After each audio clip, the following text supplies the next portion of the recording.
Okay, so this happened a few months ago.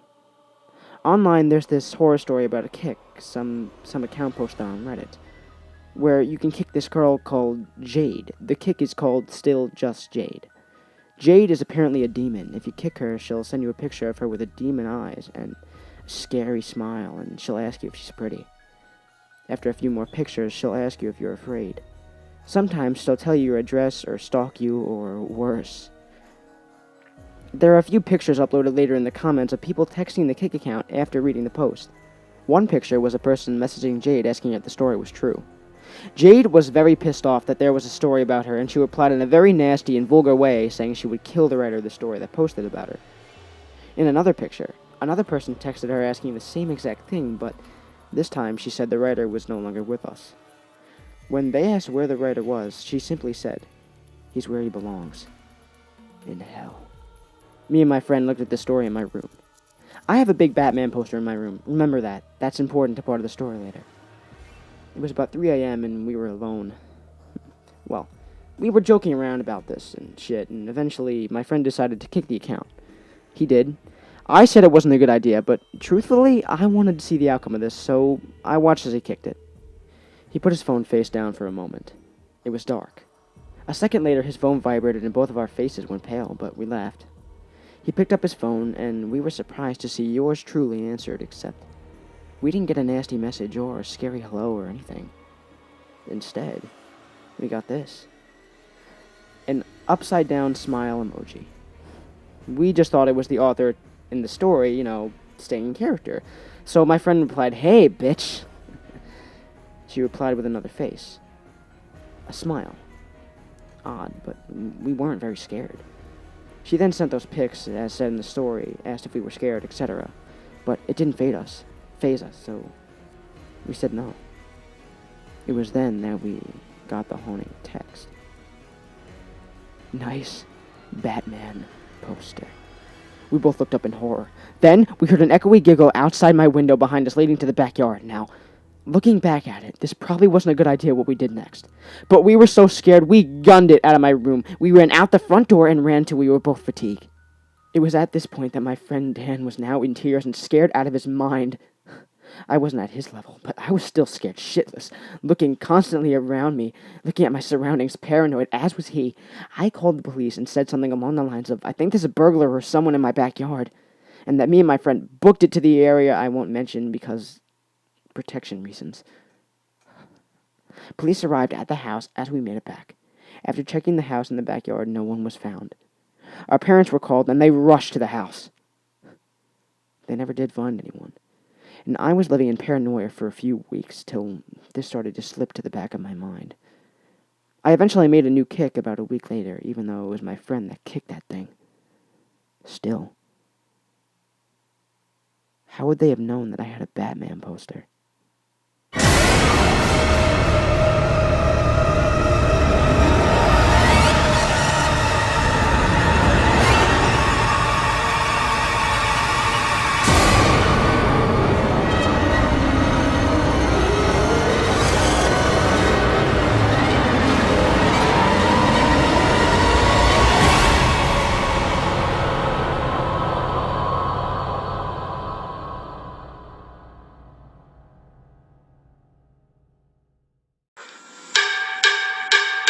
We just got a letter. We just got a letter. We just got a letter. Wonder who it's from.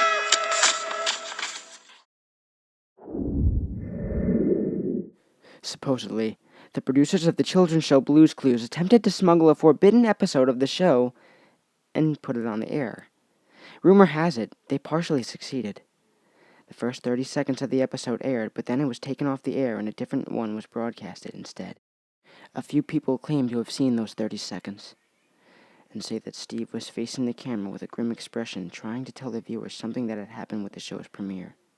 This has all been dismissed as a prank until a DVD was found by a woman named Alyssa Goodman, who is apparently a cousin of 3 siblings that have experience with the paranormal. She claims that this is what she saw when she put it in her DVD player. Steve comes onto the screen. He's sitting on his thinking chair, with a grim expression. Then, he says to the viewer,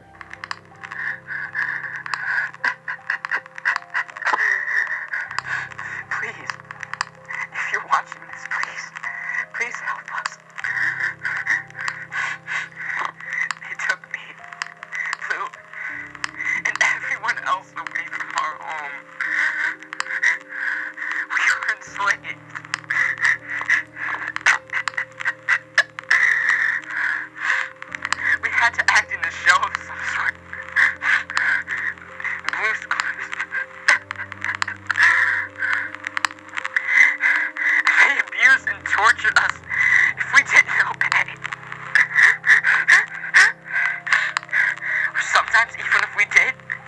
We hated it. We wanted to go back home. But we're trapped. Please. Please. Don't let us suffer anymore. Please. Free us. Please. Please. She says that she now has a phobia of kid shows. She fears that the characters in other shows may have had the same fate, and she can't bear to think of that.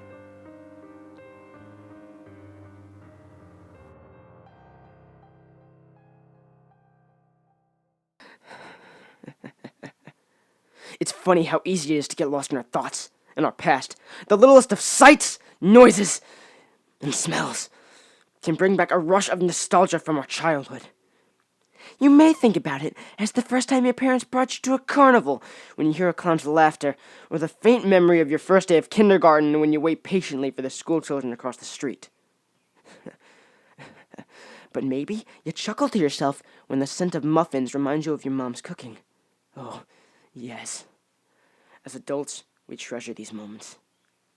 Even as I stood discreetly in the crowded subway platform, I relieved my memories. Though it wasn't the general environment of busy city-goer that triggered my relapse.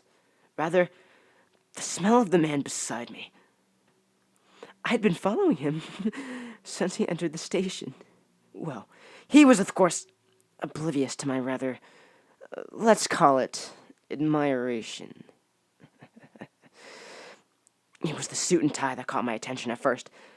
Typical black suit, but clearly was too small or near his gut. And the red tie, with a silly cartoon character pin attached to it. Must have been some office shenanigans or something. However, my curiosity was locked when he passed me. The rush that filled me when I got a whiff of his cologne, and that made me hold my breath for but a moment. I could remember that particular moment from my youth, when that smell robbed me from my childhood. That disgusting smell! I remembered the cold, hard floor against my stomach as the man held my arms back. I jerked and tried to pull away. When my eyes locked with my baseball bat, I dropped a few feet away. But he pulled my arms harder, till I realized any hope of reaching it and escaping was futile. The sounds of my screams echoing throughout the men's bathroom as he forced himself inside of me, only to reach no one in the empty park outside. I was alone with that man and in pain. When he had finally finished, I merely laid there, broken, numb, while he cleaned himself off before casually leaving. However, he left that smell. No matter how much I showered after that incident, I couldn't get rid of that horrible smell, that foul stench. I couldn't get it off my body. No amount of body wash or chemical cleaner made it go away, not even fire. Sure, I may have a few burns and scars now, but it's better than smelling him on my skin. It's not self-mutilation when I'm just cleaning my tainted body. Oh, you must think I'm crazy now. The sensation of warm liquid brought my attention back to the man in front of me, or what used to be the man. The sounds of screams and shouting flooded the platform as the train came to a screeching halt. Blood and all sorts of human matter littered the sides of the train and the edge where all stood. I realized my body was covered with it. When I lowered my stained hand, the sweet smell replaced that wretched stench. However, I knew it would only be temporary like the last time. I casually began to walk through the chaos, using the mass panic as my cloaking device to escape.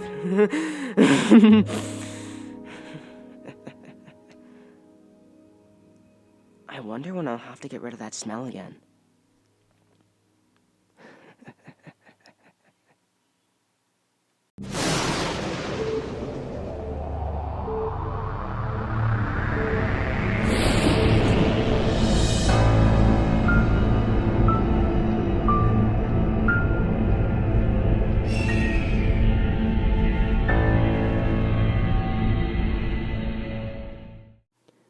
Do you have something that you truly, relentlessly desire, despite your state of life?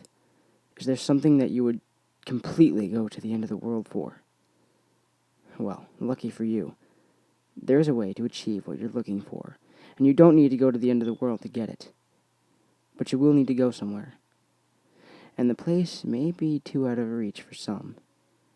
It's not far away, closer than one may believe, but there's requirements that some individuals may not meet. First, whatever it is that you seek, know that you must seriously desire what you want. In your eyes, it should be something you need. If you begin the journey without the correct state of mind, you will surely fail, as it will be near impossible to turn back once the journey starts. The second requirement is that you will need a vehicle of sorts. Most use a car, as it's the most comfortable choice. There have been a select few that have used small motorized vehicles, such as an ATV or a motorcycle, but this has been proven to be quite difficult, as the conditions of the journey can prove to be too bothersome. Do not use a vehicle too large and noticeable, as you will need some sort of cover of the night to be most safe. Also, while any sort of car will do, you may not want to choose the most expensive or most cherished vehicle. You can take your new slick black Mercedes as for the drive if you like, but don't expect it to come out in a pristine state. Make sure your vehicle is completely fueled before beginning the drive. The first task to accomplish is to locate the road. It doesn't have a name. It's not on the map, and technically it doesn't even exist. It will only show up if you're looking for it at the right time, and you will only spot it if you know what to look for. Finally, you must be alone during the journey. You didn't think you'd be able to go with a group, did you?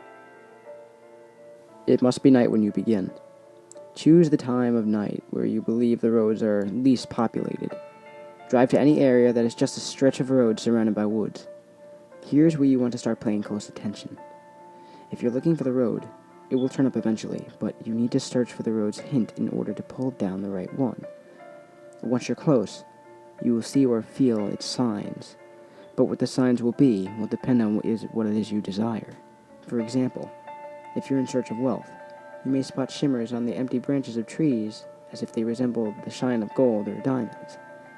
If you seek love, you may begin to see rose petals slowly dance in the light breeze, blowing in the road's direction.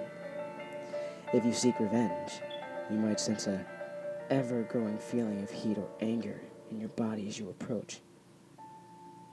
Just know what it is what you really want, and you'll have no problem finding the turn. Once you're sure you've found the revealed road, take a deep breath and turn down onto it. At this point, you have officially started down the nameless road which brings you through 11 miles, leading it to whatever it is you seek. Each mile will test your desire, and will expose if you really do want what you're looking for. Before you go any further, stop the car and be wary of these few advisements. Do not turn on the radio during the drive. Do not use a phone during the drive. Reception will be cut off anyway. Do not open the windows during the drive. Make sure they are closed before you continue. If you're riding a vehicle without windows or a top, then prepare for the worst, as the odds are heavily against you. Do not attempt to leave your vehicle at any time. You'll never want to exceed over 30 miles per hour, unless you're desperate to make it through the section of the road. And most importantly, as with any drive, buckle up. Feel free to prepare and make sure you're ready. Once the road has been entered, time has stopped, so you don't need to worry about losing the night. Though you may not notice, you're not actually in your own world anymore. Take one last moment to realize that once the first mile is over, there is no turning back. If you ponder about turning back at all, know that you shouldn't even be on this journey in the first place. Once all is done, continue on the road. On the first mile, you won't see much change. The road passes through mostly woods, with a few miles being an exception. The air will turn a bit colder, in which you should turn on your heating system if your vehicle has one. You won't want to take your eyes off the road later. Take some time to calm any uneasiness by admiring some of the night sky. You'll see it completely in line with stars, more than what you would ever believe possible. If the weather was cloudy beforehand, you'll also notice that the sky is now clear. On the second mile, the air will become even colder. This is primarily the reason why traveling in an open vehicle is very difficult. With each mile, the air will drop in temperature even if the season should be warm. If the air is too cold to bear, even with the heat on, your only option is to speed up. With each mile, the road also becomes more complex, taking more turns and showing an increasing amount of road hazards. Be sure to always keep focused on the road in front of you. in order to avoid as many bumps or obstacles as possible. Hitting a few rocks and potholes won't hamper your progress too much, but you'll want to keep in the best condition for as long as possible. If your vehicle is forced to stop because of damage, then there is nothing left you can do but eventually freeze to death. On the 3rd mile, you may begin to spot silhouettes of human figures in the linings of the trees. Pay no attention to them, even if they seem to get closer. It would be hard to resist peeking at their unnerving, distant appearance, but know that they will reveal themselves later. At this mile, the road will become dirt if you weren't driving on it in the beginning. Keep to the center of the path, as it will become more narrow and wide at random intervals. On a quick side note, should you ever attempt to turn around, despite the previous warnings, you'll be left on a path which never ends. You would simply run out of fuel eventually, and be left to freeze to death in cold conditions. On the 4th mile, you will not only see more of these figurines, but you will begin to hear them, in a sense. In the back of your mind, a very faint, unintelligible whisper will echo. These will come and go, but you can't stop them. If they become bothersome or distracting, try and tune them out by thinking of what it is that you desire. Attempting to listen or determine what the voices are saying will only attract them to you, and you want to be as far away from them as you can. They'll be closer later, so there's no use bringing them near you this early. On the 5th mile, you will come to a clearing. The lining of the trees to your left will disappear to reveal a lake with no end, with a beaming, great moon over the water. The illumination from the moon will be so spectacular that the vehicle's headlights will no longer be required.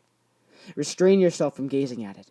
If you look at its light for even more than a few seconds, the road in front of you will end, throwing your vehicle into the water, in which you will freeze in mere minutes. The voices will be gone for this mile, but don't rejoice yet.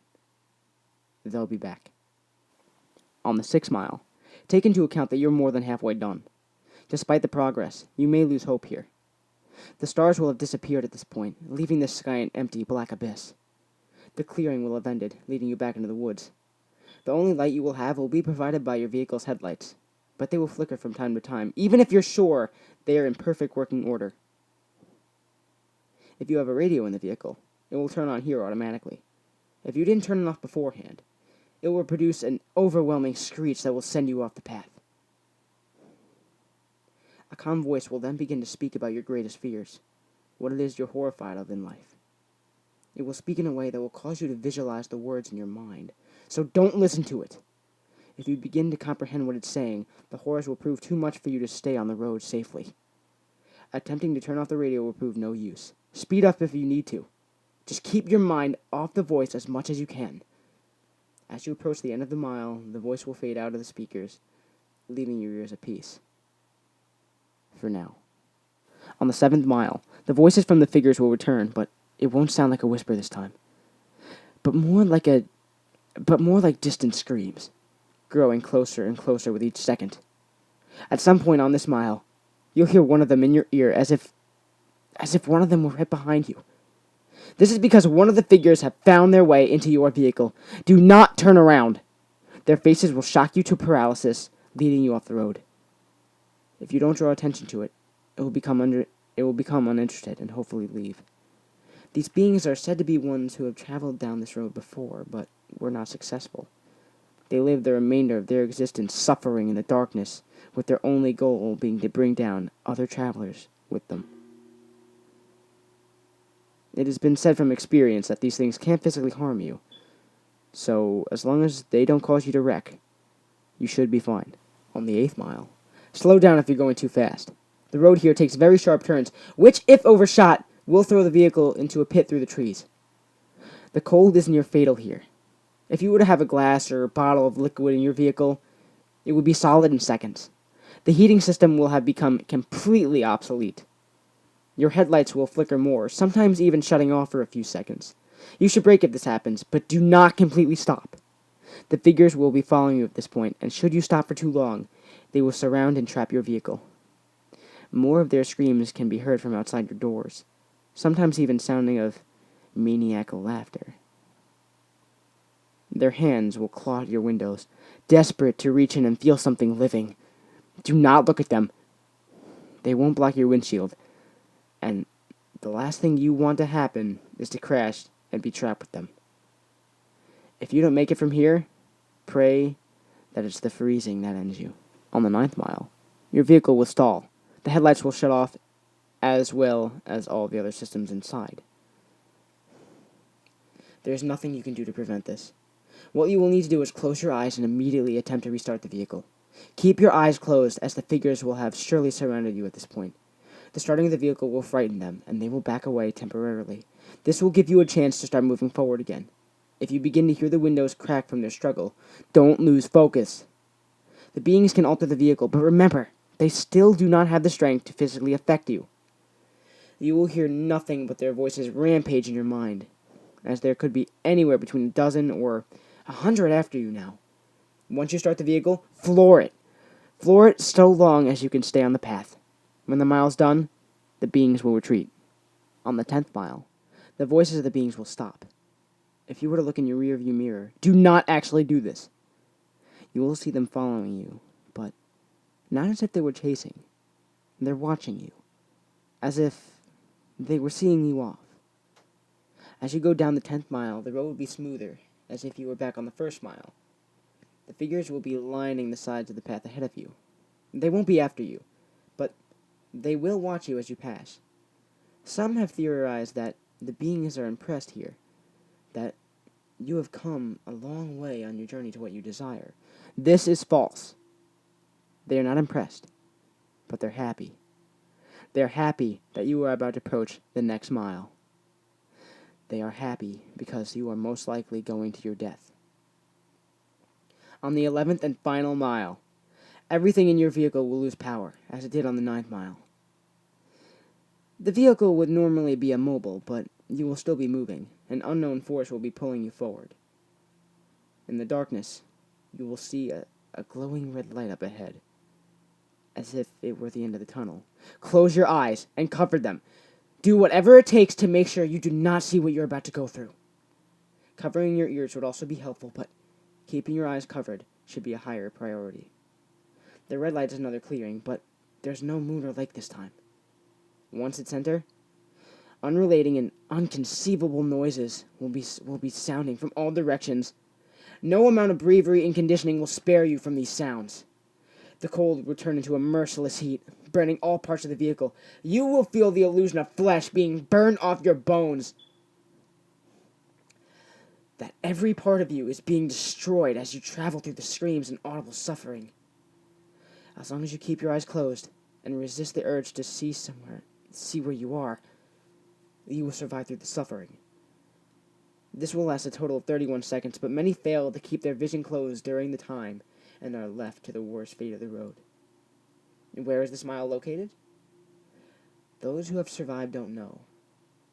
Some have named it the transformation from hell, but whether it's part of hell is debatable. After the final mile, power will return. Stop the vehicle, take a moment to possibly regain some of your sanity. Let the screaming in your ears begin to fade and know that you have nearly completed your journey with the hardest task overcome. Breathe, and begin to drive forward once again. After only a kilometer, your vehicle will arrive at a dead end. Stop here and don't attempt to move again. Nothing will happen right this second, but do not be disappointed. Relax and close your eyes. Imagine in your mind what it is you desired this entire time. It will most likely be the same as when you entered, but with some, this desire may actually change through the making this journey. Think about what it was that you went through, such terrifying and difficult means to acquire, and imagine possessing it in your hands. Once you have completely visualized this, slowly open your eyes. You will then find yourself at the beginning of the unnamed road where you first began. This may confuse you, but know that you are finished. Your task is done. Your mind will then turn to your reward. If what you desired was material, check in the back seat or in the trunk if the object is larger. If the object was small enough, it might already be in your pocket. If what you desired was non-material, then do not be disappointed if the change is not immediate. Turn back to where you came from, and you will find in your life that what you wanted is there. You may have found the love of your dreams. You may have gained unnatural and unimaginable power. You may have put your most hated enemy to the most satisfying revenge possible. You will have no doubt gained what you have deserved. So, now that the task is done, what's the catch? Is your vehicle cursed? Is there something you're about to lose? Is your death imminent? The answer is all no. Of course, you've done the challenge. You prove worthy of what you desire. As stated before, the sounds of the 11th mile will continue to exist in your mind, potentially causing some vivid and unusual nightmares, but those should prove as nothing compared to what you've gained. Now, one last question. Is there something else you desire? Are you not yet satisfied? After all, you're left right back where you started. The road's right in front of you. So, are you up for another drive? If so, buckle up and just move forward.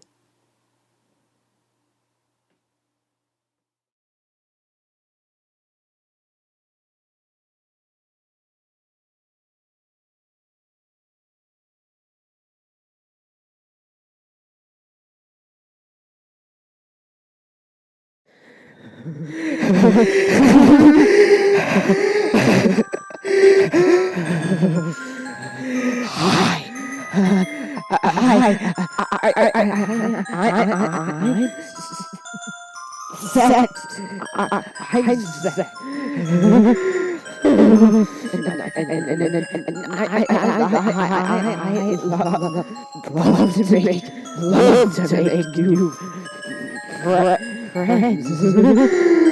I just made it. I knew one last night. Oh my god, she was adorable. Her screams were music to my ears. But you see, this little beauty I wanted to treat with a little special.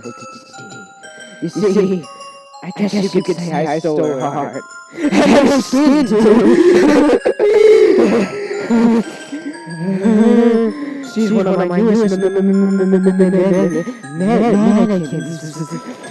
Oh, her skin feels so soft. I think she went by the name of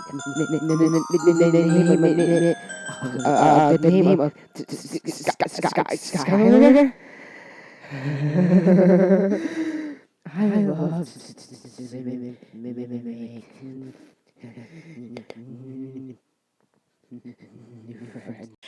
She made a playful squeal as I tagged her. It was clear she was enjoying herself. She was laughing herself to tears. "Daddy, stop it, my sides hurt."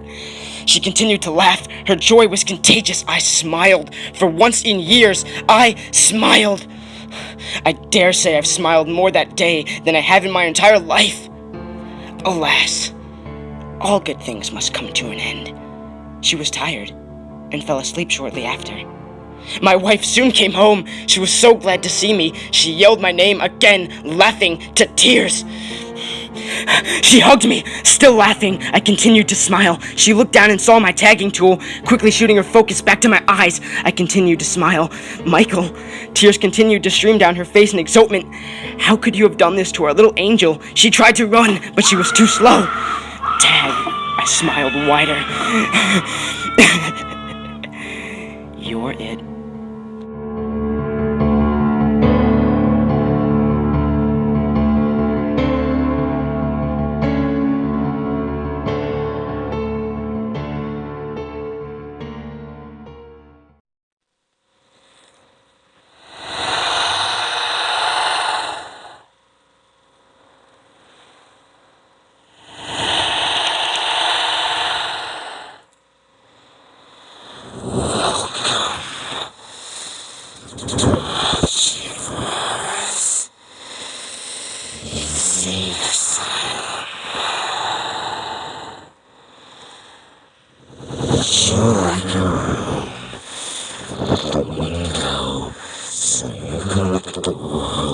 You once lived in, and I was of innocence. Your eyes,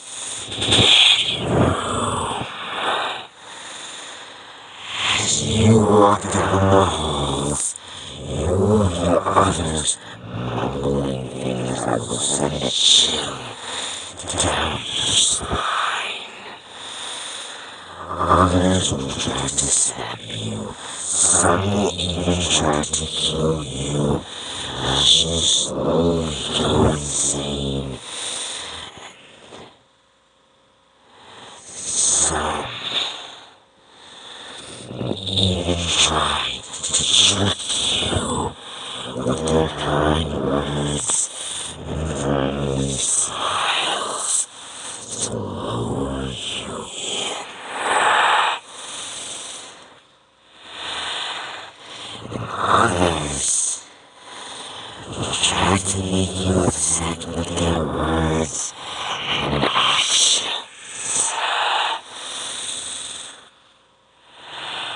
Slowly will say, as you stay in my asylum, darkness never ends. Peace of mind is less than never. And you'll end up a traumatized wreck. They check you, and if too far gone, that's why you were sent here. Oh, you'll have fun with their voices in your head, and your mental characters and their personalities. Now, never let put you on a straitjacket. We know you will be able to escape us. Now, we've reached your room.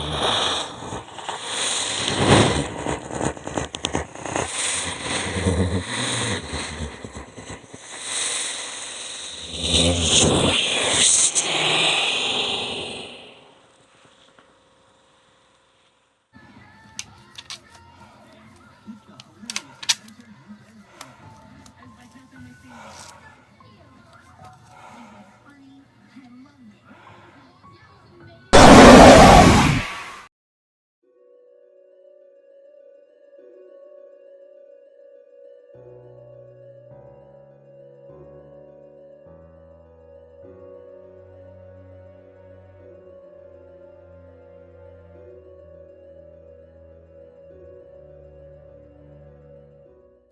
I used to work on my university campus radio station in college. We used to talk about current events around the school, any news around the surrounding town, and played requested songs for students, something our school surprisingly allowed. I remember a very weird couple of months where students who tuned into the show would constantly request a song called See You After Babe, a pop song by some one-hit wonder group called Symmetry Icon, the dumbest name for a band I've ever heard. But that song was huge around October and November of 2008. As one of the campus radio DJs, I had to play that song over like 100 times in 2 months. I heard it everywhere, in malls, gas stations, on real radio stations, and I think even MTV. Something was very weird about the song, but I couldn't remember exactly what. I tried Googling the song and band, but nothing came up in results for either. Not even YouTube had a single clip of the song. I frequent an alumni Facebook page for my school, and I posted a question on there asking if anyone had remembered the song. The post got a bunch of likes, and a lot of people started hitting me up about things that they recall about Symmetry Icon's mysterious hit. One girl wrote to me that she couldn't remember how it went, but that the lyrics were kind of awkward and unconventional. Another classmate told me that the song was so catchy that it was stuck in his head for like weeks. A week went by since I had posted on the alumni page, and then I got a message from a guy that used to live in the dorm next to mine named Matt. Matt private messaged me asking if I had found any leads about the song. I told him no. He told me that he had nothing but bad memories about that song. Here are his messages verbatim. Note: Paul was his dorm roommate. Yeah, dude, I haven't heard that song since that year.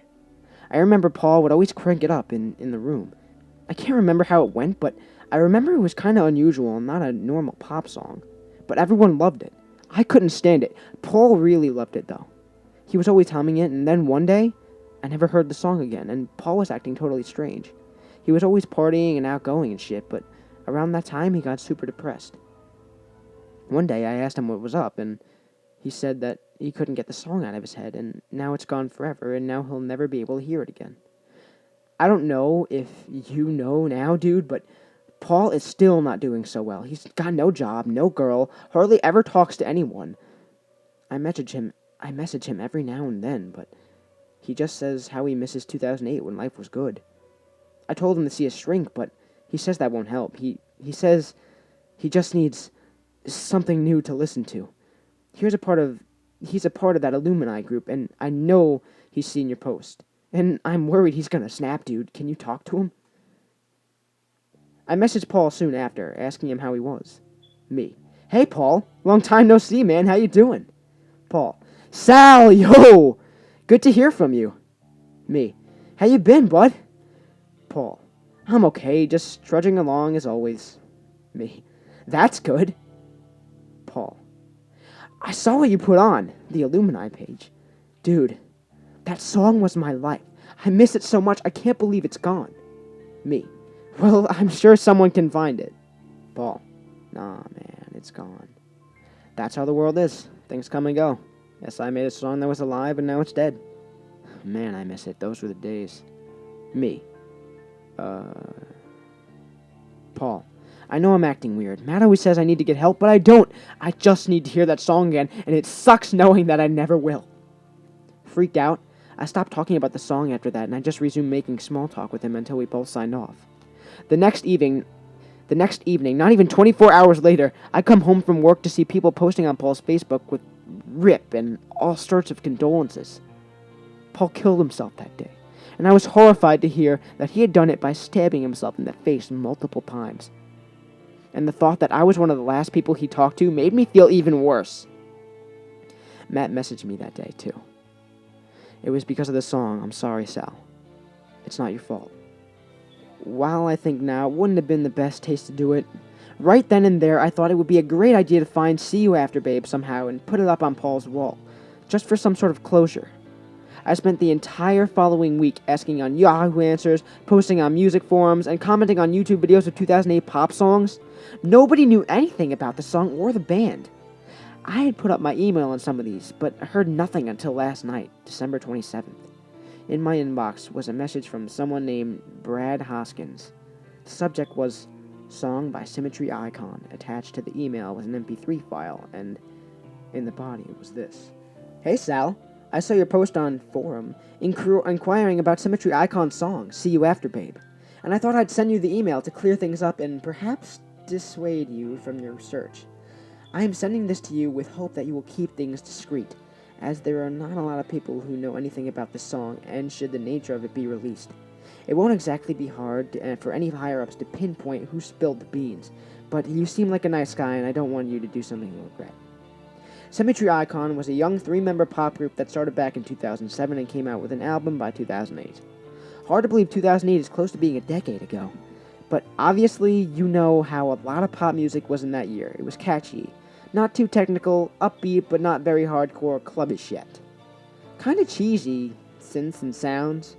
Look at Billboard's Top 100 for that year. You'll see what I mean. Well, anyways, I was working as a part-time engineer for a sort of smaller record label that was trying to find a big break. They thought they found it with Symmetry Icon, because the group was very talented, especially for being so young. All three were 19 to 21 age. It was crazy how they could just start playing around their instruments and just come up with the tune catchier than anything else the label had produced. While Symmetry Icon was signed for our label, their manager was an outside hire that came in with them like a package deal. This guy was the definition of weird. He looked like a stereotypical slimy businessman. He was super close with the band, though, and they wouldn't drop him no matter what deals the label dangled out in front of them. At every recording session and every meeting, that weird manager was right there, whispering into the band's ears. It felt like behind every song and every decision was that creepy guy. The band was even comfortable telling us that for the most part, their manager was coming up with the ideas for their songs. So, one day, the band misses a recording session because the lead singer's girlfriend is caught in a terrible car accident that destroys her face. I had seen the girl before. She was absolutely beautiful. But after that car accident, she looked like a monster. No right eye, lips gone, and forehead caved in. It was horrific, and she knew it too. She unfortunately killed herself, though I'm not sure exactly how. We were all very bummed about it at the studio. The lead singer of the band, Andrew, was devastated. We told him to take some time off with new material, but at the next session we saw him come in. He came in with a new song the band had written themselves. They had given their creepy manager the slip, When we asked where he was, Andrew just said, "He can go fuck himself." Well, the song they brought in was "See You After, Babe," something Andrew had written in the light of his girlfriend getting disfigured. It was a catchy and upbeat, but unlike anything the band had ever recorded for us. They handed us the lyrics, and we were taken aback by how odd they were. I've been holding onto a copy of them for years now. Verse 1. "I just wanted to be a big name for you, but I got caught up in this craziness without you. We made a deal with him. He said he'd rise us up in exchange for something small, but he took you." Verse 2. "At first it was just little things, and then it came to this. I didn't think he'd take something that I'd actually miss." Chorus. Bridge. "It wasn't an accident. I'm so sorry. I'll see you after, babe." Depressing stuff, yeah? At the studio, we thought so too. Plus, the chorus was 4 words and an incomplete sentence that went off into a 4-note riff, so we all doubted its potential. But we still recorded the entire song, mastered it, and sent it to the higher-ups who loved it and thought it would be a big hit. It went out to quite a number of radio stations who played it like they would any other single. After a week, DJs asked us to interview the band, but Symmetry Icon wanted nothing to do with the press. One day during another session, their creepy manager barged into their studio and started screaming at Andrew and the band for releasing the song without his approval. Andrew started yelling right back about how he didn't want any of this, how he just wanted to play music and not get drawn into anything serious. The manager was freaking out, saying the band would be nothing without him, and how Andrew was the one who made the deal in the first place. I specifically remember Andrew saying, "It was supposed to be just blood from us, not anyone else!" The manager stormed out of the studio, going on about how he's going to ruin the song and the band for this. Said that he was going to make anyone who liked the song end up like his girlfriend. We never saw that guy again. After that fight, the weirdest shit I've ever seen around the studio happened in regards to that song. People were really getting into it. We even had huge companies trying to purchase rights to have the song in their commercials. For a month, we heard it on the radio all the time. But suddenly, we got calls from the radio station saying that their listeners were acting weird about the song. It was the only thing they ever requested, and they called constantly to hear it. One station's DJ kept calling us daily to meet the band about their life-changing track. He even left voicemails screaming at us to meet the band. It started scaring the higher-ups at the label. People were getting calls, death threats, and all sorts of horrible shit just to hear a stupid pop song. It was like a drug. Symmetry Icon dropped off the face of the earth. They wouldn't respond to our calls or anything. Soon, the label and the studio were both visited by these government types who wanted to see if everything was okay with our operation. Our CFO was interviewed about the nature of the track and was told something weird was going on with the people who were exposed to it for too long. I never heard exactly what the CFO was told, but the rumor was that people were offing themselves because they couldn't get the song out of their heads. It affected some people more strongly than others, but those who did kill themselves in a very specific way, that freaked out the label and pulled the song. With the help of those government guys, the label pulled "See You After, Babe" and removed any trace of its existence. The staff was never told exactly why, but for a lot of 2008, we heard stories of agents going to radio stations and stopping DJs from playing the track, even arresting those who persisted. As if this wasn't disturbing enough, we later heard that all 3 members of Symmetry Icon had killed themselves not long after the song was taken off the air. Apparently, they had sliced up their own faces with shards of glass and bled to death. They left a note saying that they'd never be able to top "See You After, Babe," and there was no point in trying.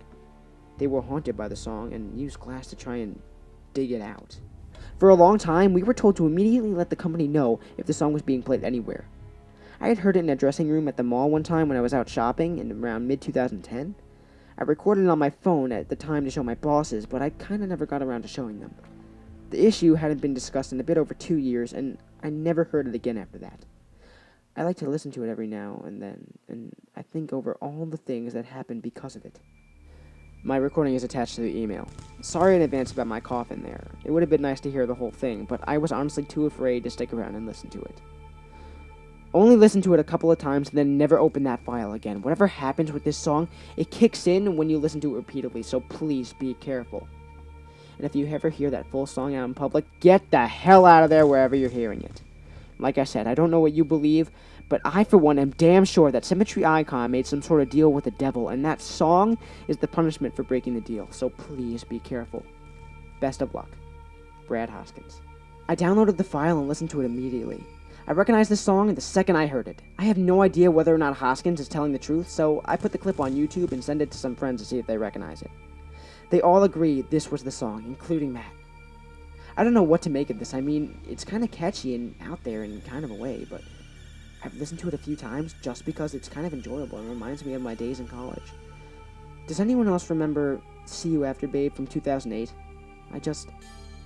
I need to hear the whole song again, and it sucks knowing I never will.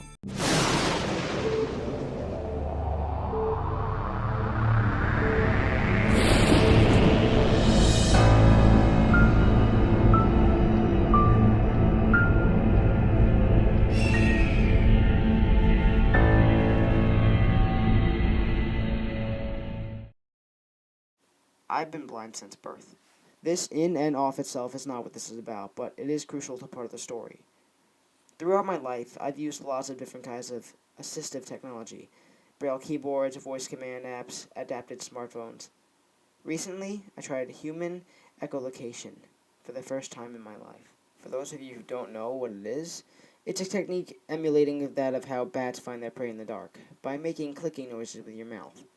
You're able to hear the sound bounce off other objects it hits, and in that way, you can see where objects are.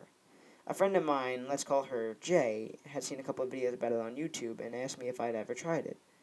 I told her I hadn't, but I have heard of it. So, long story short, I decided to test it out. It took a lot of concentration at first, but after a few days, I felt like I was starting to get the hang of it. The next time I met Jay, she sounded excited and congratulated me when I told her I was doing really well. Practice makes perfect, and I was able to avoid any major obstacles without any trouble. We went to a park, and Jay asked me to demonstrate what I could see around us with my current abilities. I laughed and told her that I'm not exactly a daredevil, but I'd give it a go. After a few clicks, I told her that I thought there was a small wall or building to our left, and a tall thing in front of us. It was blurrier for me to make out, so I guessed it was some kind of bush. Jay got quiet then, and had a hint of worry in her voice when she spoke again. Well, you're right about the wall, but there's nothing in front of us at all, just grass. I froze. I knew that I was a beginner at this, but the sound clearly bounced off of something. It was much taller than the person, and only a few steps in front of us. Could I have messed up what I heard that bad? I decided to laugh it off with Jay and said that I wasn't ready to go out and crime fight just yet. Feeling very uneasy, I hurried us away from there, and we continued our walk. By the time she dropped me off at my home, she seemed to have forgotten about it, but I doubt I ever will.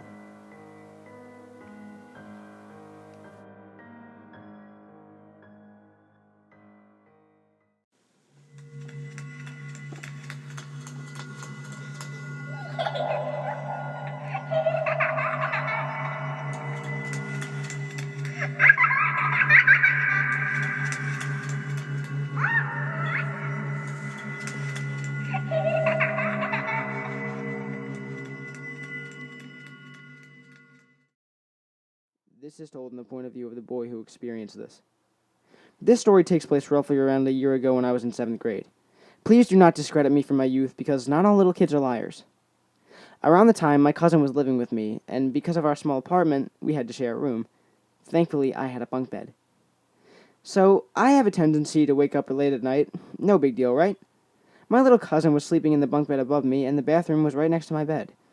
I had the door slightly open, and the light was on. Me and my cousin Nick did not like the dark. I get paranoid, but he's just downright scared of it. Anyway, I looked at my alarm clock, and it was the middle of the night, at around 2 in the morning. There was a bit of light in my room, coming from the bathroom, and I noticed a figure standing in my closet. I even rubbed my eyes several times to make sure I wasn't imagining this, or if I wasn't seeing clearly. It was short, wearing a black cloak and a white mask. It was the white mask that scared me the most. It was normal, proclaimed, but the eyes were wide open. Almost like the eyes of the mask in the Marble Hornets entries. But But, but I haven't even known what marble hornets was at the time. So how could I be having a nightmare about it? When, if this was a dream at all, it felt too real.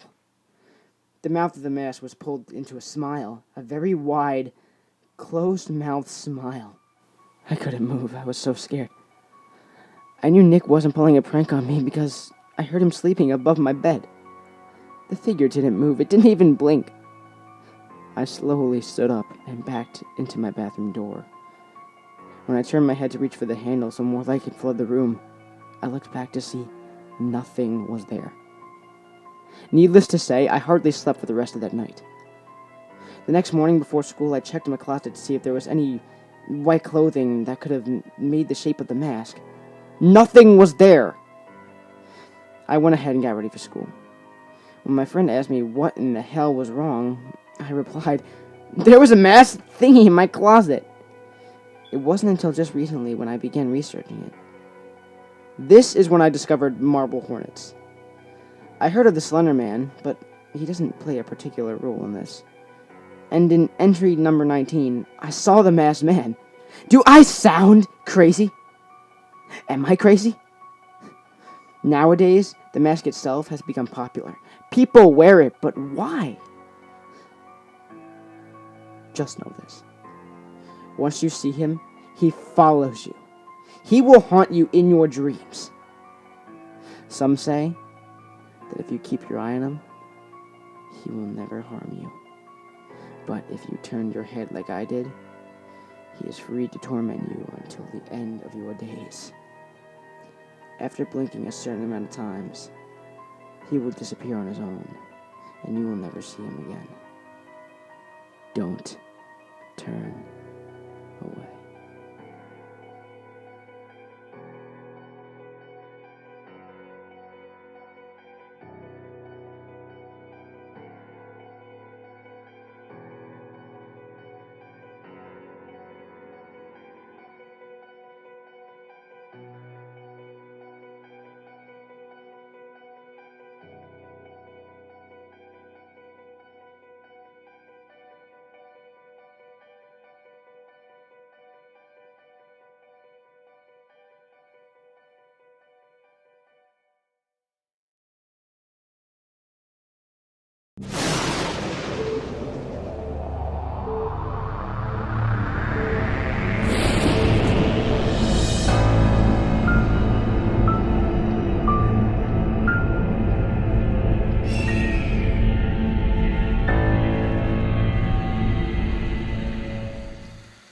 The rainy season began early in the summer, and June had been no exception. It didn't surprise the man when he discovered rainwater dripping down from his dining room ceiling. Shrugging it off, he placed a tall pot beneath the leak and expected it to stop on its own. But it continued to rain, and before he knew it, the pot would threaten to overflow. He had to dump the water out first thing in the morning and straight after he got home from work. Eventually, he began to notice water damage at the source of the leak. The white ceiling had discolored and began turning a dull shade of brown. He checked the weather and realized that it would continue to rain sporadically for the next 10 days. The man was worried about the ceiling mildewing and becoming an expensive repair, so he called the local handyman. Unfortunately, the man could not sign to have the papers to have the repairs done. Only the landlord could. This was a frustrating policy. The man called his landlord, but he couldn't reach him. He left a few voicemails detailing how the damage was becoming progressively worse. The man was clueless as to why his landlord would not return his calls. They usually kept in touch, speaking at least twice a month. Finally, he reasoned that he would not be held accountable for any damages sustained. One night, the man was startled awake by a massive thump. He quickly turned on his bedside lamp and, just vaguely, he could see an overturned table and a large shape lying across it. He sprinted out of his apartment and called the police, gagging at the smell.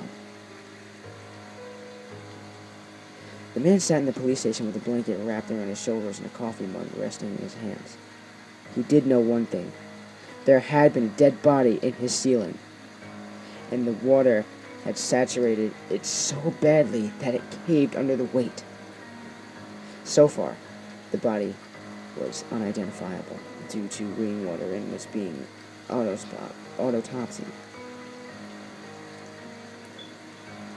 While the man waited, he called his landlord and finally reached him. Panicking as he explained the situation, his landlord was just as alarmed, and the man pleaded for him to come to the station while he made his statement.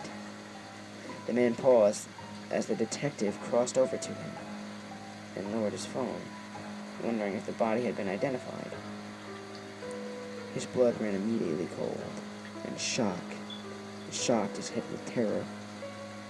The body belonged to Richard Thompson, his landlord, and he died over a year ago. That's not what disturbed him, though. If his landlord was dead, who was pretending to be him?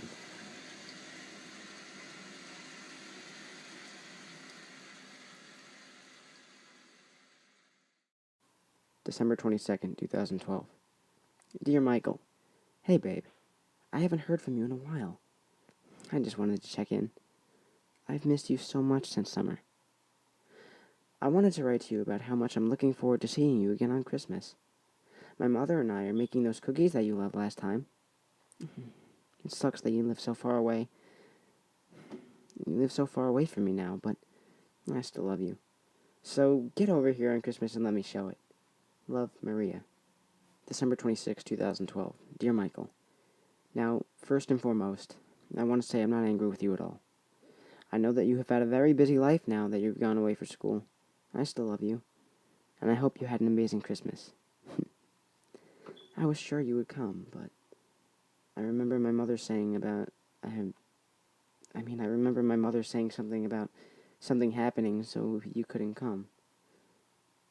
But it's all right. I'm sure it was more important than driving all the way here just for dinner. I really hope to see you sometime soon during your holiday, babe. I love you. Maria. January 1st, 2013. Dear Michael. Hey, babe. I just wanted to check in on you again. I was shopping and I saw a bunch of those hats that you love to wear on sale. They reminded me of you, so I picked one up for you.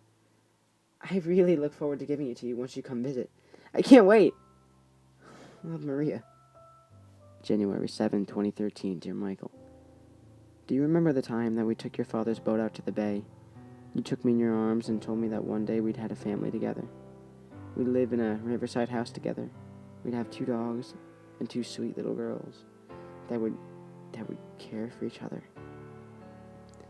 You said one day, when you're done with college, you'll take me to see the world. And you'll buy us our own boat so we can go out to the cove with our children and enjoy life. I don't know why, but I'm really missing you right now again. I know you're busy, but please, try to visit soon.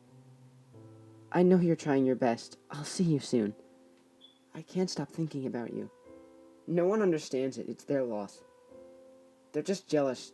I should make them go away. There's no one here. I miss you. Love, Maria. January 13, 2013. Dear Michael. I had a friend over in my room, so I told her about the letters I've been sending you. I also told her about how long I've been waiting for you to come visit. She said that you would never come. I don't know why she was so mean like that. I thought it was really rude. I got mad at her, and then I yelled at her to leave. I didn't want people to talk about you like that. Why would anyone say that you're not coming? I know you are. I know you'll be here any minute, and I'll be standing in my door waiting for you. Maybe you've already come, and I've been busy asleep or something. I'm so stupid then. My mom isn't any help. She doesn't like you, especially now. You'll prove them wrong. You'll prove everyone wrong when you get here, and they'll go away. I love you, babe. Love, Maria. January 17th, 2013. Dear Michael. I miss you so much. I kind of expected you to come by now, and I wanted to introduce you to my friends. But since you're so busy, I get that. I invited them all over and we talked about you. Well, to be honest, only one friend actually showed up, the others went away. We spent Friday night talking about you, and I just went on and on. I talked about how you had this amazing smile, and how you made all my problems go away when you held me in your arms. I don't know why, but after a while, the friend I had invited over ran out of the room. She had tears in her eyes and was holding her hands to her eyes. She left right afterwards and didn't even say goodbye. I guess she was so excited and happy for me that you're coming to visit. Or maybe she was just jealous of how perfect of a boyfriend you are. I'm getting that vibe from a lot of people for some reason. I don't know why. When you get here, we need to go away together. Just the two of us. I'm tired of people. They're not you, so they're nobody. I can't wait to see you. Love, Maria. January 20th, 2013. Dear Michael, I missed you so much. Yesterday, I locked myself in the room one morning and daydreamed about you. My mother barged in and yelled at me for not going to school, though. She says I can't write letters to you anymore. She says that you're not even coming. Even worse, after school, a couple of my close friends came over. They all talked to me like I was stupid for some reason. They all said I couldn't write any more letters to you. They all said you were never coming. How are they all jealous of me? You'll show them. I thought they were my friends, too. You're my only real friend. Don't worry about the others. I can make them go away. It's fun. I've done that with a lot of people already. It's so easy. You'll show them. I can't wait for you to come. I know you'll come, and you'll hold me, and all my problems will go away. Please come. I miss you. Please come. Maria. January 23rd, 2013. Dear Michael. I'm sorry. I'm so sorry. I've been expecting so much from you. I know you're really busy. I know you're trying your best to come to me. I'm only making you feel guilt by pinning my problems on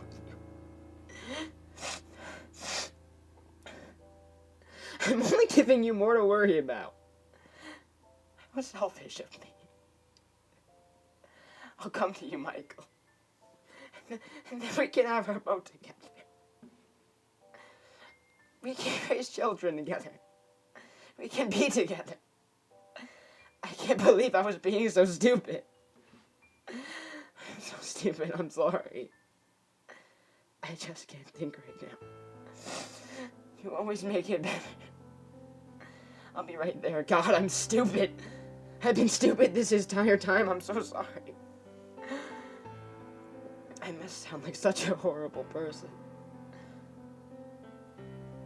You are busy and you're smart and you're helping people and I'm just being dumb. What kind of person am I? I'm so sorry. I'm so sorry I've been so horrible to you.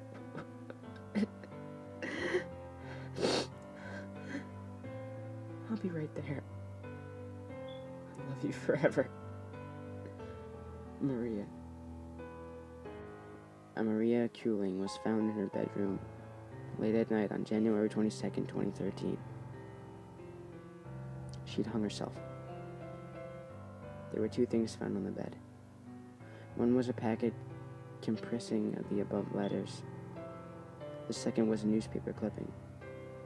The article in the newspaper clipping was entitled "College Student Killed in a Fatal Highway Accident." The article in the newspaper was dated December 25th, 2012. It was said that her eyes gave a look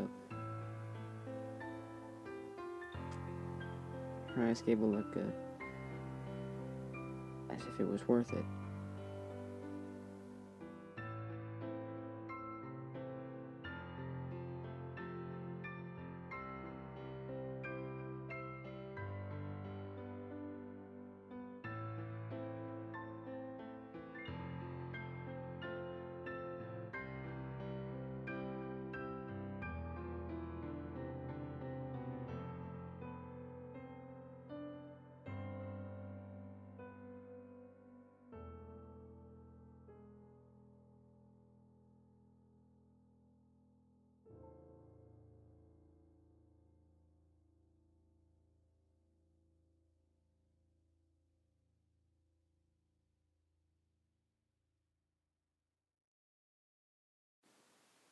I used to be fearless. Horror movies never really scared me. Scary books had no effect. Haunted houses are meaningless. I was never a child who slept with the covers over their face, or with a nightlight. As a little boy, I never felt the need to crawl into bed with my mother after having a nightmare. I never really had nightmares to begin with, and the few I did have, most people would never consider a nightmare at all. I've simply never been afraid of what goes bump in the night.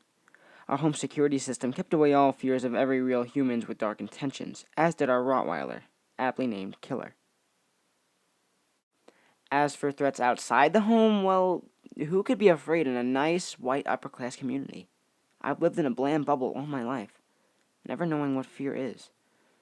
So, why should I ever be afraid of the dark? Up until this moment, I haven't been. I saw it as a childish and logical. Of course, I don't feel that way anymore. I'm writing this to you now as a warning, because it's too late for me. I know that now, and it's brought on a surreal sort of calm. When I finish warning you, it'll all be over. So forgive me if I'm being long-winded. I enjoyed life a bit more than I was willing to admit. It all started out with what I thought was a virus. I had been linked to a video called Girls and Boys Come Out to Play. It sounded harmless enough. I thought it was an art student's film, perhaps? The person who had linked the video promised it was very good. Well worth watching. I can't remember the video. All I can remember is the feeling it brought up. It wasn't fear, but it was close. I was uncomfortable. I was unnerved. I was also vaguely ill. From then on, things only got worse. The background on my computer had changed to a picture of a disturbed-looking young woman who stared at me from a black abyss. Every now and then, and growing more frequent by the day, strange noises would emit from my computer, even when the sound wasn't on. Screaming, strange laughter, and grinding noises. At the time, I was annoyed. This fear hadn't settled in quite yet. Then the faces started popping up, like those ridiculous screamers that scared my friends in high school. Yet these were different. They looked real. They were the faces of the dead. And they had died of violent deaths. I wish I could say I stopped using the computer, but I couldn't. My job requires me to use my computer frequently. What was I to do? I had no other computer available to me. I tried to take it in to have the virus removed, but no one could help me. They said there wasn't a virus. They said my computer was fine. Meanwhile, it got worse. The faces weren't just popping up, they would stay. And with those horrible, rotted eyes, they would hold my gaze. I couldn't look away from them and their terrible, mocking grins. And oh, God, the smell. My computer forever had a vague stench of death around it. I was going crazy. I thought that perhaps someone was messing with me. The people at the computer repair place didn't know what they were talking about. Something was wrong, but I knew it had to be something very real that just had to be fixed. So I got a new computer. Everything was fine for a while, but then it all came back. And in full force. Now there were voices. Now there was screaming. Now the rotted faces showed their stinking bodies. I could see every maggot, every fly, every pus-filled cervix. And they were calling to me, telling me that soon, very soon, I'd be joining them. They were so angry that I tried to get rid of them. And now they were going to make me pay. I didn't know what to do. Ignoring the problem wasn't working. I thought maybe it was the fault of a friend from work. Perhaps it came from the emails they had been sending me? I never thought it was the video. Not for a second. After all, that just wasn't logical. I was at the end of my rope. Today, I unplugged the computer and began packing. I would go on vacation, clear my head, and pray that everything would be back to normal. A few minutes ago, I realized it would not. The power went out, and for the first time in my life, I felt true fear. I had no idea that in a few moments, it would become mind-numbing. I stumbled through the house looking for a flashlight when I saw something that was still giving off light. The computer. The unplugged computer was on, and the woman in the background was moving, beckoning me over. I couldn't help myself. I sat down across from her with the darkness caving in all around me. And then the woman, like all the other images I've seen before, began to rot away. The whole scene rotted away, and the screen went to black. And without light, without a means of seeing my reflection, I saw her for the briefest of moments behind me, a bloody and rusted knife in hand. The computer came back to life, and my old background had returned. But I know it's not over. So, I've decided to come here. I know you all like to be scared, right?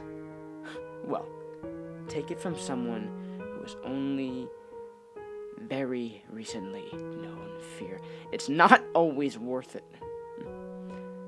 And not everything is fun and games. Of course, you won't probably believe me. Why should you? The thing is, I haven't been completely honest with you.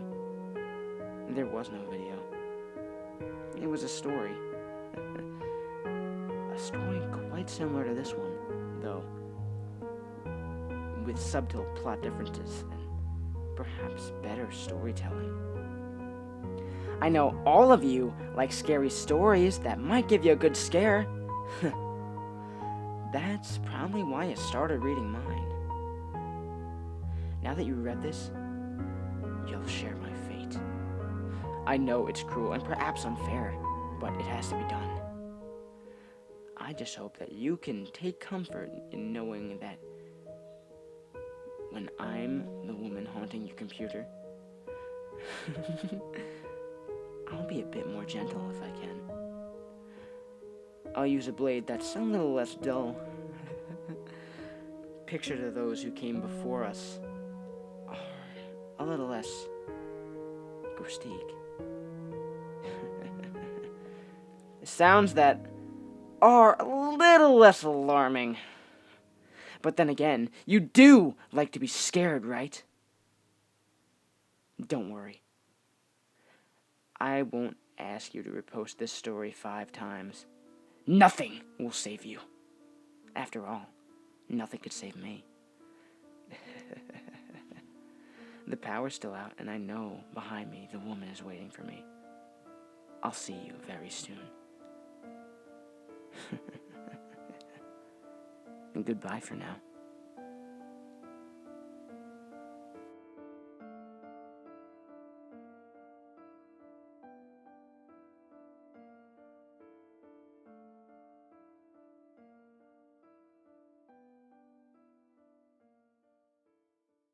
When I was 10, I played a late-night game of flashlight tag with a bunch of neighborhood kids.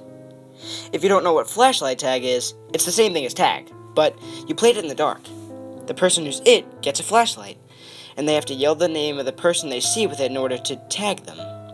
It was really cloudy that night, and most people had their curtains drawn, so it was the perfect level of darkness for hiding in. The side of the street my house was on was skirted by a broad length of woods. That was basically the boundary for our side of the game. You could run through any yard, even go across the street and run through their yards, but you weren't allowed to hide in the woods, because it was too difficult to find anyone in there, and it was very easy to trip over tree limbs or end up with poison oak.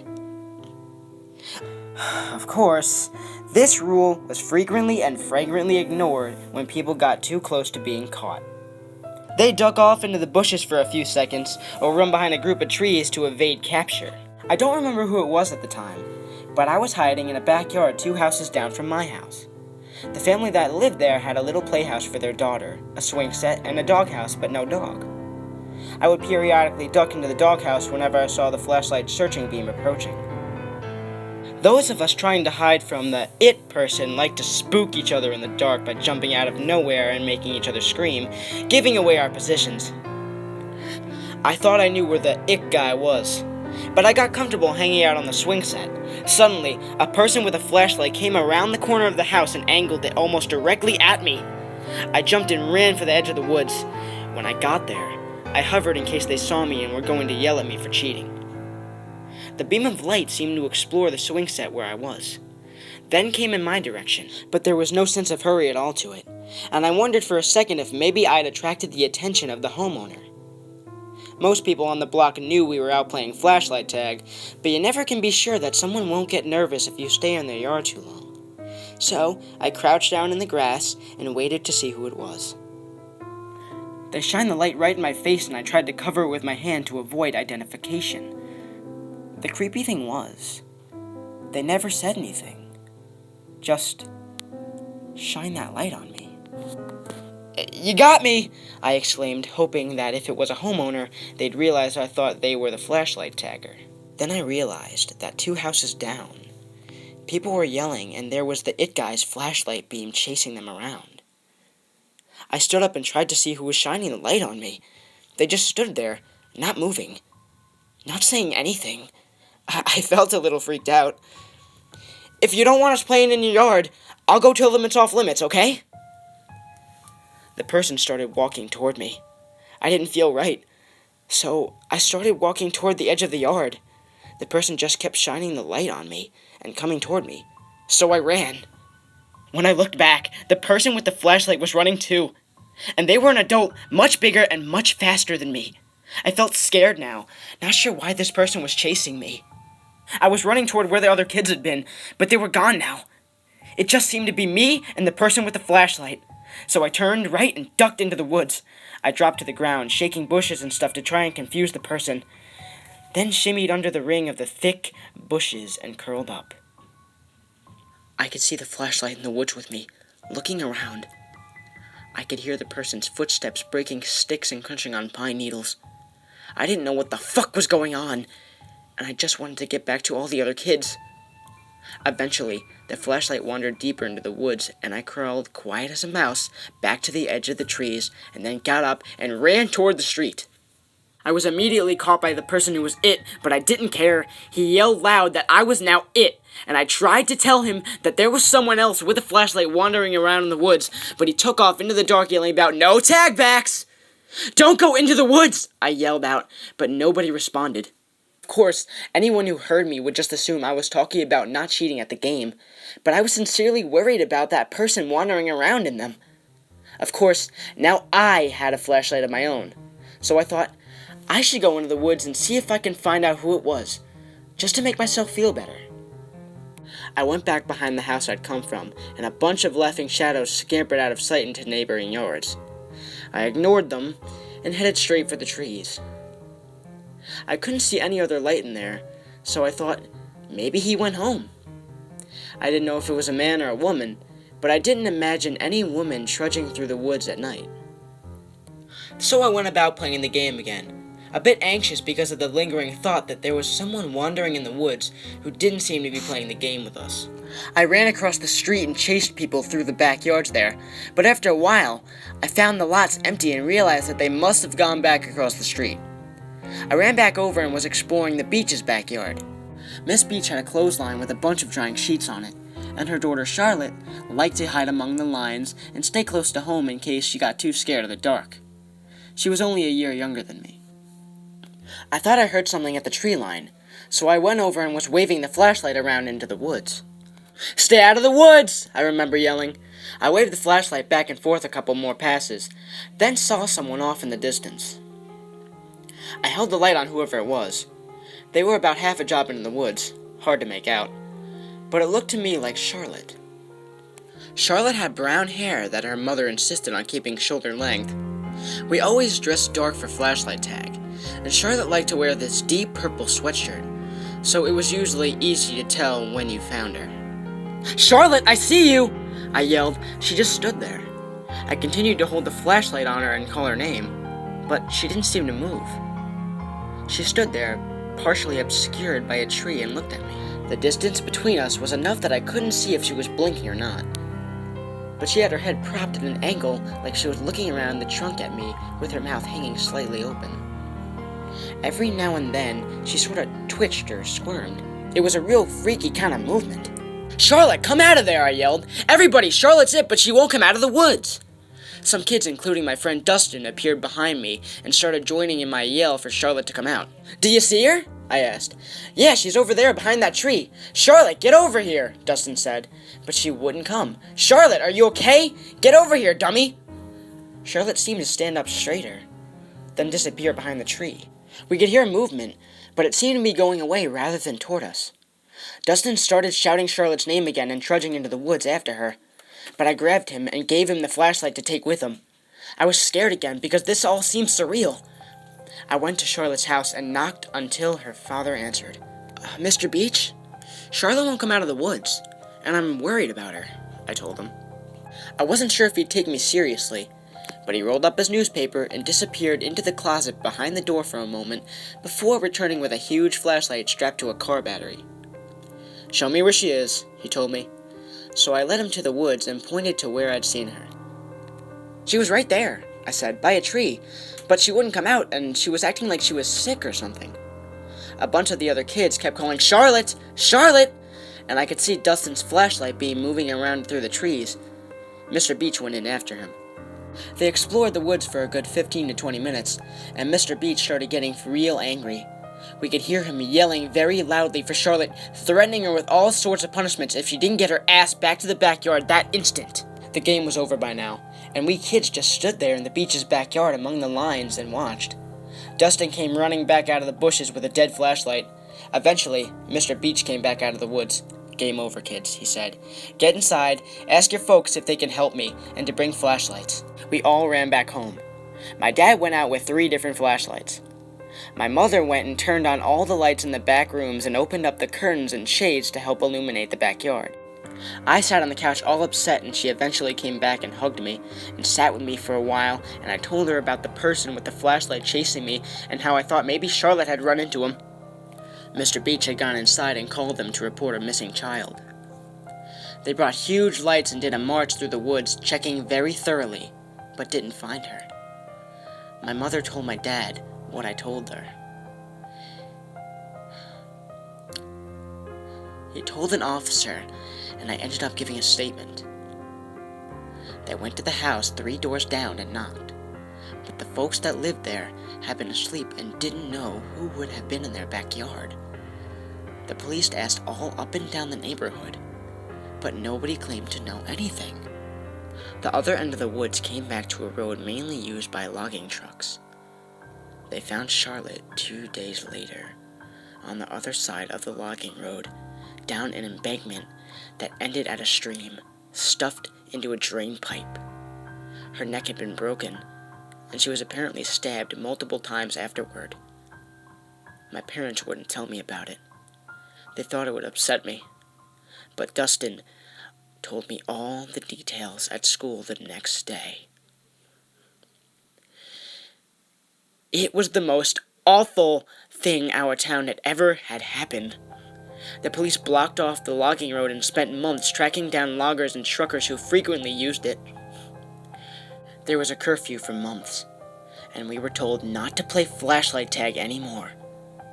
We didn't argue.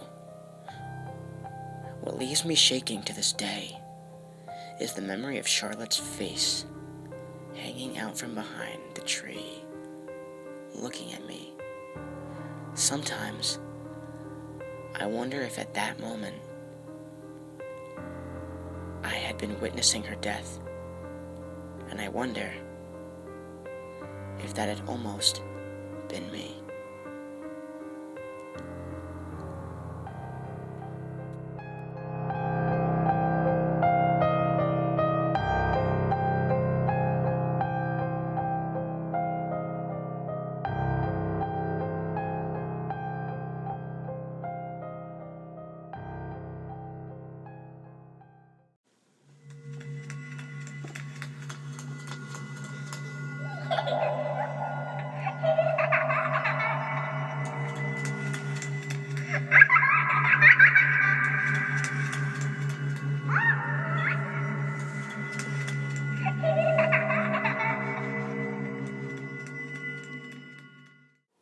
I had recently spawned a new world in single-player Minecraft. Everything was normal at first as I began chopping down trees and crafting a workbench. I noticed something move amongst the dense fog. I have a very slow computer, so I have to play with tiny render distance. I thought it was a cow, so I pursued it, hoping to grab some hides for armor. It wasn't a cow, though. Looking back at me was another character with a default skin, but his eyes were empty. I saw no name pop up, and I double-checked to make sure I wasn't on multiplayer mode. He didn't stay long. He looked at me and ran quickly into the fog. I pursued out of curiosity, but he was gone. I continued on with the game, not sure what to think. As I expanded into the world, I saw things that seemed out of place for a random map generator to make 2x2 tunnels in the rocks, small perfect pyramids made of sand in the ocean, and groves of trees with their leaves cut off. I would constantly think I saw the other player in the deep fog, but I never got a better look at him. I tried increasing my render distance to 4 whenever I saw him, but there was no avail. I saved the map and went onto the forums to see if anyone else had found the pseudo player. There were none. I created my own topic telling of the man and asking if anyone else had had a similar experience. The post was deleted within 5 minutes. I tried again, and the topic was deleted even faster. I received a PM from the username Herobrine containing one word: stop. When I went to look at Herobrine's profile, the page 4 of Horde. I received an email from another user. He claimed the mods can read the forum user messages, so we were safer using email. The emailer claimed that he had seen the mystery player too and had a small directory of other users who had seen him as well. The worlds were littered with obviously man-made features as well, and described their mystery player to have no pupils. About a month passed until I heard from my informant again. Some of the people who had encountered the mystery man looked into the name Herobrine and found that the name was frequently used by a Swedish gamer. After some further information gathering, it was revealed to be the brother of Notch, the game's developer. I personally emailed Notch and asked him if he had a brother. It took him a while, but he emailed me back a very short message. I did, but he's no longer with us. Notch. I haven't seen the mystery man since our first encounter, and I haven't noticed any changes in the world other than my own. I was able to press print screen when I first saw him. Here's the only evidence I have of his existence.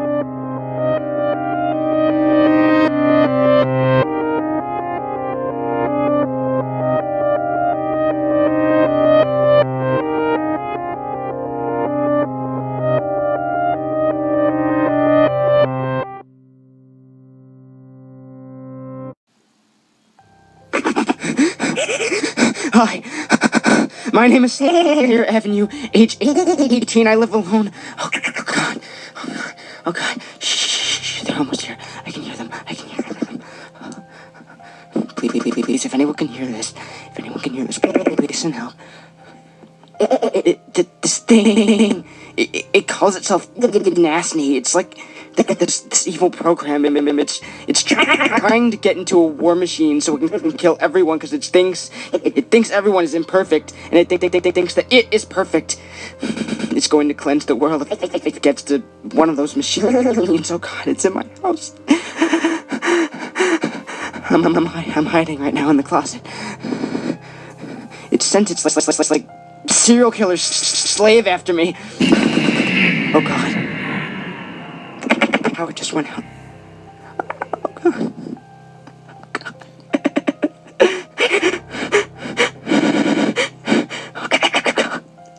Please, if anyone can hear this, leave now. Before it's too late, it's coming to get you. It's going to get all of us if we don't do something about it now. It's going to hack into everything. It's going to kill all of us.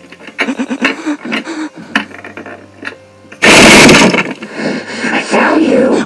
Oh shit, no!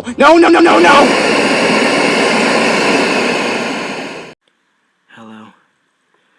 I I can see you. You probably think, oh, it's just another story someone wrote in their mom's basement. It is not. More than likely, you're on an electronic device of some sort.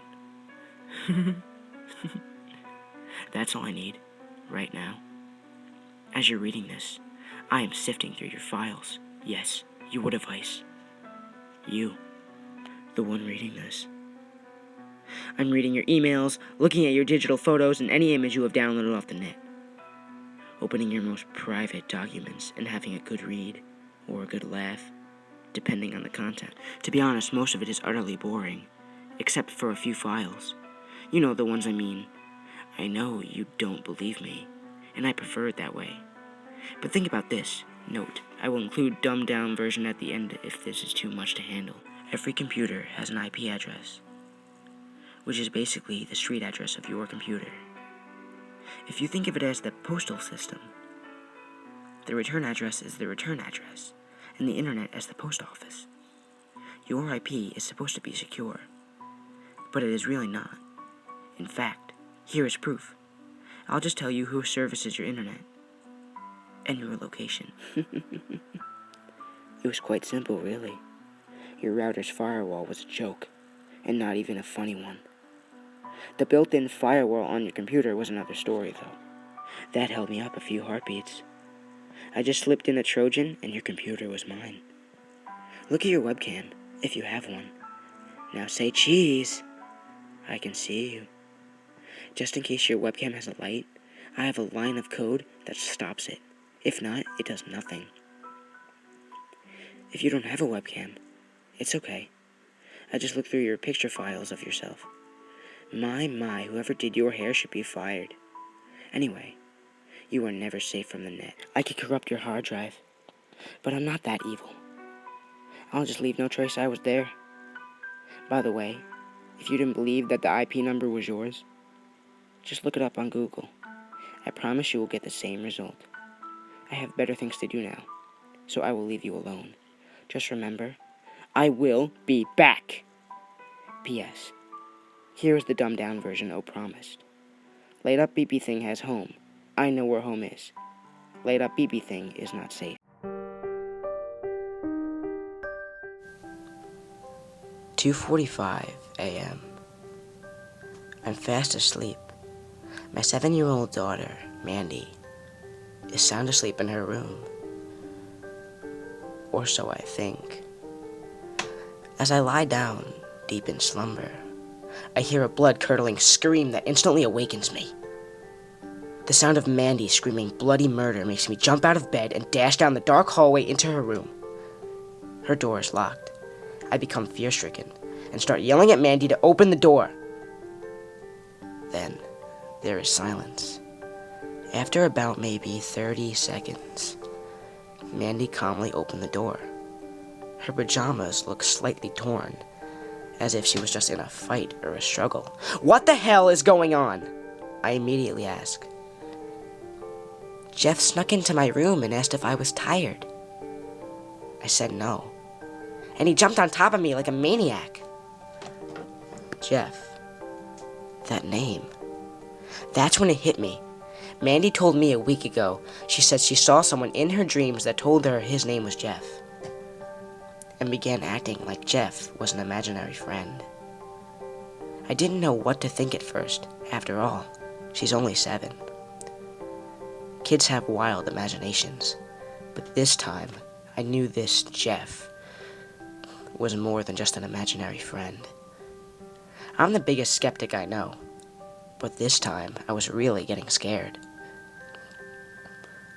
The following morning, I turned on the television before work to flick through some channels. A breaking news broadcast interrupts my station moments later. The news reporter said the following. This just in. Infamous serial killer Jeff the Killer is on the run in our somewhat quiet town of Brookfield. All residents are being warned to take extra safety measures to protect their homes from break-ins. The new curfew until further notice has been changed from 11:30 p.m. to 6 p.m. Mother of God, I said out loud to myself as I dropped the remote. I became extremely pale and paranoid. Suddenly, I got the feeling like I was being watched. I've heard all those fake Jeff the Killer stories online, but I didn't think it would ever come to reality. Go to sleep? Fuck that! I knew I was in for a series of restless nights, tossing and turning in my bed, which I knew would probably become my coffin soon. Later that day, Mandy came home from school in tears. I asked her what was wrong. She ignored me and ran straight up to her room. She dropped a piece of paper on the stairs on her way up. I opened it and nearly shat my pants at the drawing. A threatening letter she found in her desk at school. 3 words. See you tonight! Later that night, I grabbed my crowbar from work for protection. I tried not to go to sleep, but drifted off around 1:45 a.m. Exactly 1 hour later, I'm awoken again, same time as last night. This time, no screaming, just a loud bang. I grabbed my crowbar, ready for a fatal battle, and slowly crept down my hallway. Halfway down, I hear Mandy scream again. I ran for Mandy's door and tried to open the door with a knob. After an idiotic failed attempt, I bust the door down with a kick. On the floor, Mandy is lying there, unconscious. Standing over her is a boy with black pants and a white hoodie, although it looked like it was stained with what looked like blood. Greasy black hair, and worst of all, his eyes. His eyelids looked like they were burnt off. And a big, evil smile that seemed to be in the form of a Chelsea grin. Shh. The killer finally spoke out. I dropped my crowbar, frozen in fear. Big mistake. Jeff lunged at me with his blade, and the last thing I remember was Jeff whispering those famous words.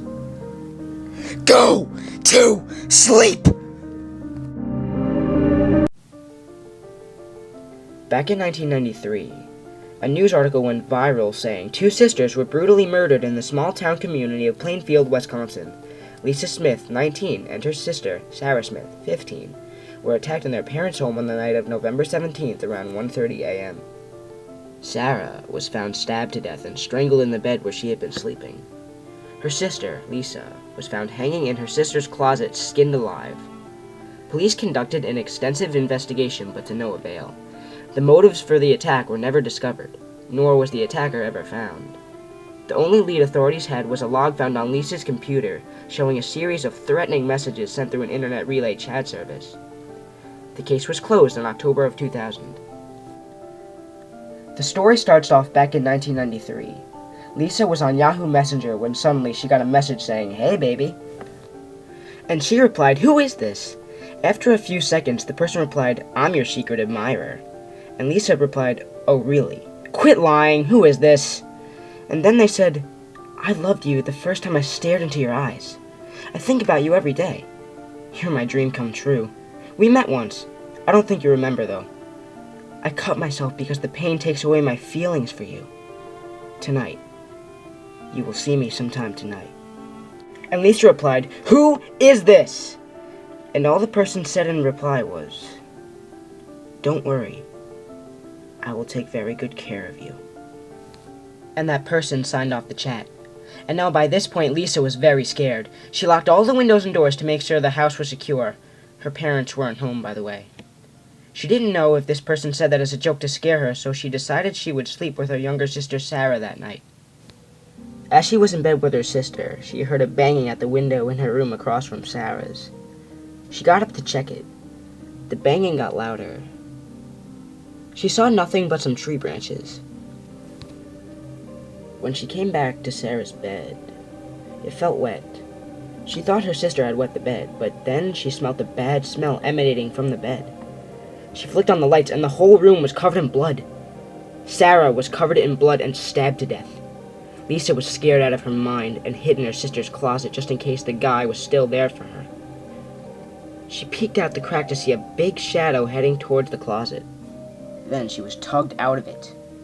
The next day, their parents came home to find Sarah stabbed and strangled to death in her bed and Lisa skinned alive in her sister's closet. 2 years later, the parents tried again and had a baby boy named John. Lisa's room became a guest room, and Sarah's room, where the murder took place, became John's room. John grew up to have a good life. But one day, when he was online, he received a message from what seemed to be his big sister's old account, saying, "Hey, little bro." And he replied, "Who the F is this?" And the person replied, "It's your big sis." And he said, "I never had a big sister. I'm an only child. This some kind of joke, huh?" And the person replied, "Mom and Dad never told you? I died 15 years ago with your other older sister. We were murdered in your room, which was once my little sister's room. She was killed in her bed while sleeping, and I was killed in the closet, skinned to death." And John said, "Quit lying! I never had an older sister, and if I did, my parents would have told me. Whatever, you're stupid." And she replied, "You don't believe me? Well, if you want to look in your closet on the floor, I carved my name, time and date I was being murdered, and then my sister's name. If you don't believe me, little brother, type in Smith Sisters murdered anonymously. I gotta go, little brother. I love you and Mom and Dad so much. I can't believe they kept us a secret from you. They should burn in hell." And then that person signed off. Then the boy checked his closet and found Lisa Smith, 19, November 17th, 1993. Sarah Smith, 15, November 17th, 1993. Then he surfed the web and found everything about the murders in his house, and then went to sleep. The next day, he woke up and went downstairs. It was awfully quiet, and he thought his parents were just sleeping, until he found his mom and dad both skinned alive in their closet, and there was a note carved into the wall saying, "I told you I wasn't lying, little brother. I loved Mom and Dad, but they kept me a secret. I can't believe it. Well, I'm free from this cold world. I won't hurt you like how they did. I love you." Lisa Smith.